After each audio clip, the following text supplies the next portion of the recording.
दुनिया का एकमात्र राष्ट्र है। यही कारण है कि कभी हिंदुस्तान को सोने की चिड़िया भी कहा जाता था, किंतु आज 21वीं सदी में परिस्थिति बदल चुकी है। हीरे मोती सोना उगलने वाली हिंदुस्तान की धरती बंजर बन चुकी है। पूरे देश को जिन पर नाज है, हिंदुस्तान के वही किसान आज कर्ज में डूबे नजर आ रहे हैं। उनके लिए अपना घर परिवार चलाना मुश्किल हो रहा है। किसानों के बिगड़े हालात खुदकुशी करने तक पर मजबूर कर रहे हैं। क्या कारण है? अकाल, सूखा या अतिवृष्टि? इन नैसर्गिक आपदाओं पर तो हमारा कोई जोर चल ही नहीं सकता। अपनी मेहनत और अनुभव के साथ पीढ़ी दर पीढ़ी खेती कर रहे किसानों के लिए प्रकृति का प्रकोप, सूखा या बाढ़ कोई नई बात नहीं। फिर आज ये खुदकुशी के हालात क्यों? गहराई से सोचा जाए तो हिंदुस्तान के किसानों की मजबूरी के अन्य कई कारण नजर आते हैं, जिसमें सबसे प्रमुख और महत्वपूर्ण कारण है हिंदुस्तान के किसानों में शिक्षा की कमी। किसानों की इस मजबूरी का फायदा बाजार में मौजूद कंपनियों ने उठाया। आधुनिक तकनीक, जल्द पैदावार, दोगुनी पैदावार, इस नाम पर भयंकर रासायनिक खाद, रासायनिक कीटनाशक इन कंपनियों ने किसानों के हाथ में थमा दिए। और हुआ भी कुछ ऐसा ही। नाइट्रोजन, फास्फोरस, पोटेशियम इनकी तीव्र मात्रा के साथ ही खेती की पैदावार तेजी से बढ़ गई। किसानों को पैसा नजर आने लगा। किसानों में आज भी ये होड़ नजर आती है कि पड़ोसी किसान अगर 10 बोरी खाद इस्तेमाल करेगा तो मैं 20 बोरी खाद डालूंगा। इससे पैदावार में कुछ सालों तक इजाफा जरूर मिल भी रहा है, लेकिन आंखों पर पट्टी बांधा ये किसान नहीं जानता है कि शायद वो अपनी धरती मां को धीरे धीरे बंजर बना रहा है। शायद आने वाली अगली पीढ़ी इसी जमीन में कोई भी फसल नहीं ले सकेगी। भयंकर कीटनाशक, रासायनिक खाद की लत लग चुका किसान शायद ये नहीं जानता कि जहरीले कीटनाशकों से भरी उसकी फसल, सब्जियां सैकड़ों बीमारियों का कारण बन रही हैं। शायद किसान ये नहीं जानता कि राजस्थान में माताओं के दूध में डीडीटी जैसा भयंकर कीटनाशक पाया गया है, जिसका कारण खेती में इस्तेमाल हो रहा भयंकर जहर ही है। बाहरी देशों से आ रहे इन केमिकल्स के सहारे आज कुछ हद तक पैदावार तो बढ़ रही है, लेकिन गांव का किसान इस बात से अनजान है कि इस तरह जहरीली खेती में उगाई गई फल, सब्जियां या अनाज विदेशों में नहीं भेजा जा सकता। गोरों ने हम पर राज किया, हमारी खेती को रासायनिकों की लत लगा दी। और दोस्तों, सच्चाई कुछ ये है कि इन रसायनों का इस्तेमाल कर पैदा की गई फसल को गोरे लोग रिजेक्ट कर देते हैं।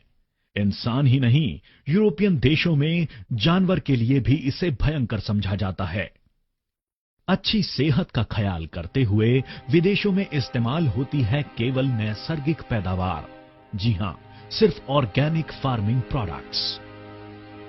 आज सभी प्रगत राष्ट्रों में ऑर्गेनिक खेती का प्रचार हो रहा है, तो फिर हम क्यों पीछे हैं?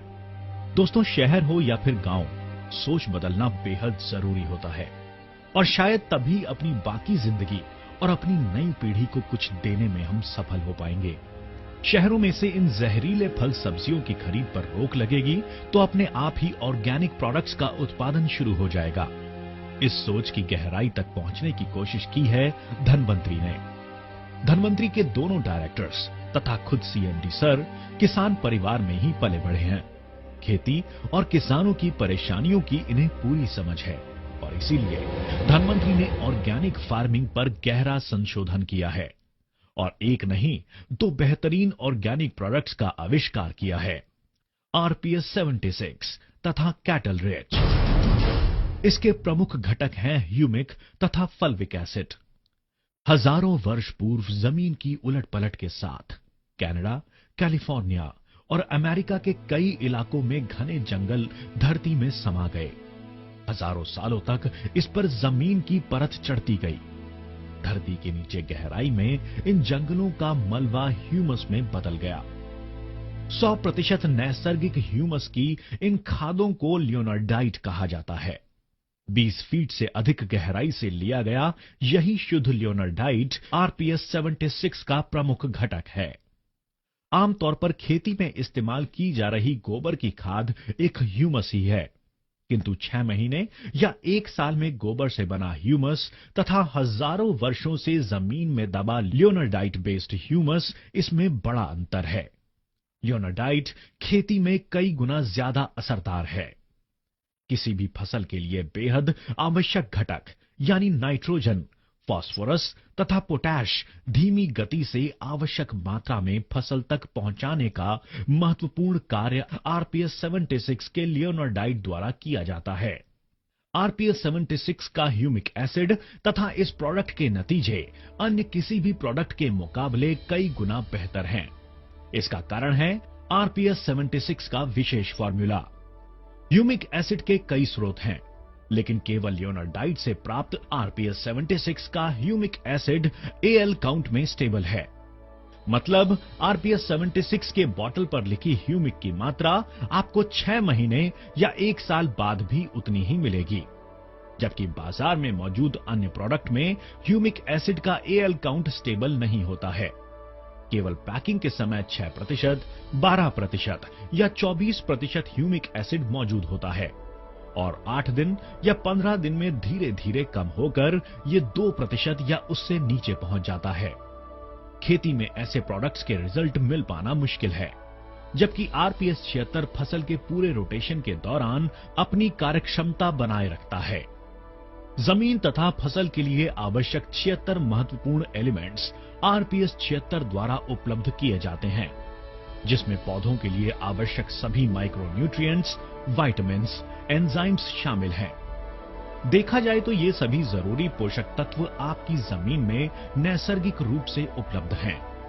जरूरत है जमीन को उसका नैसर्गिक रूप प्राप्त कराना तथा इन तत्वों को जमीन से निकालकर पेड़ पौधों तक पहुंचाने की। और लियोनार्डाइट बेस्ड ह्यूमिक यानी आरपीएस 76 यही काम करता है, जिसे साइंस में कैटलिस्ट कहा जाता है। महत्वपूर्ण घटक एनपीके तथा कैल्शियम, मैग्नीशियम, सल्फर, इनके अलावा सभी माइक्रोन्यूट्रिएंट्स जैसे कि iron, boron, zinc, copper, molybdenum आदि सभी पोषक तत्वों की उपलब्धता आरपीएस 76 द्वारा फसल को की जाती है। आरपीएस 76 के प्रयोग से डालियों की मूली की संख्या बढ़ती है, मूलियां गहराई तक पहुंचती हैं, फसल तक ज्यादा से ज्यादा पोषक तत्व पहुंचाने में मदद मिलती है, पैदावार बढ़ती है। इन सबके अलावा आरपीएस 76 के बैक्टीरियल कल्चर में कुछ ऐसे नेचुरल इंग्रेडिएंट शामिल किए गए हैं जिससे पौधों की रोग प्रतिकार क्षमता नैसर्गिक रूप से बढ़ जाती है। नतीजतन भयंकर पेस्टिसाइड्स के इस्तेमाल पर, इनके दुष्परिणामों पर, पेस्टिसाइड्स के खर्च पर नियंत्रण मिलता है। केवल 5 मिली आरपीएस 76 के साथ 1 किलोग्राम बीज प्रक्रिया करने पर किसी वैक्सीन यानी टीके की तरह काम करता है। जर्मिनेशन तो बढ़ता ही है, साथ ही इन बीजों से पैदा हुए पौधों की इम्यूनिटी मजबूत बनती है। फसल चाहे कोई भी हो, 1 एकड़ के लिए बस 1 लीटर आरपीएस